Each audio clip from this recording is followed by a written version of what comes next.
Now, let me ask a question. Where do you suppose most attacks come from?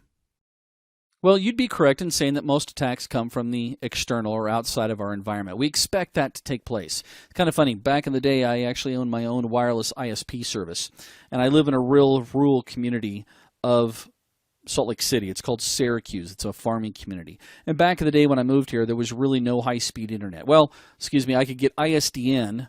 Wow, that brings back memories, doesn't it? Actually, nightmares. Was it 144K, 128K? Man. Anyway, I paid like $80 for it.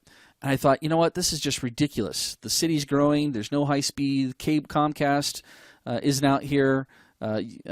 Quest isn't out here. So I decided to become my own wireless ISP. I had a couple T1s dropped into my garage, converted my garage into a server room. I did some co-locating. And when I got involved with this, I actually had one of my customers was actually a good friend of mine. His name is Mark Burnett, and he's a white hat for Microsoft. He's written several books. And he told me, he said, hey, Dale, tell you what, since I'm your neighbor, and you're right, internet up here really is terrible, if you give me free internet service, I'll teach you what I know and help you to protect your network. And I went, sold. Didn't take me very long. And as we were talked about this, he said, Dale, are you sure you really want to do this? And I said, what do you mean by that, Mark? Of course I want to do this. I want to make some money. And he goes, you have no idea what's coming at you. And I go, Mark, we're in Syracuse, Utah. And he said, Dale, it doesn't matter. You are not in Syracuse, Utah, according to the internet. You are a number.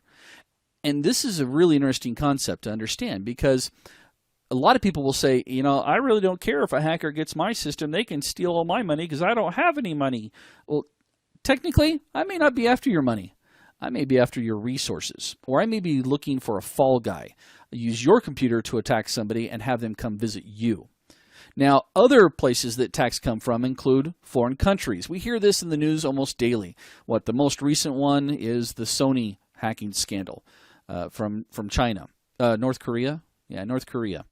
Now, I'm not about to sit here and tell you that the United States is innocent because the United States is, even though we are a big target, and you saw that in the first video, we're getting DDoSs all the time. But trust me, we do the same thing. Let's see. I happen to remember an article is really weird. Back when the first Desert Storm took place, the night it launched, all the defense systems went down in Iraq. So just know that that may be another source of your attacks. Another one that a lot of people don't think about is internal. It's almost like retail theft. A majority of your attacks will come from internal sources. In fact, just recently here in 2015, Morgan Stanley, and for those of you guys who don't know who those guys are, they're one of the world's largest financial service firms. But they announced that customer information was breached. Now, it wasn't because some hacker was, determined to get in, or any type of sophisticated email attack, or any type of buffer overflow attack. Instead, it was an employee who stole data from more than 350,000 customer accounts. So don't exclude internal.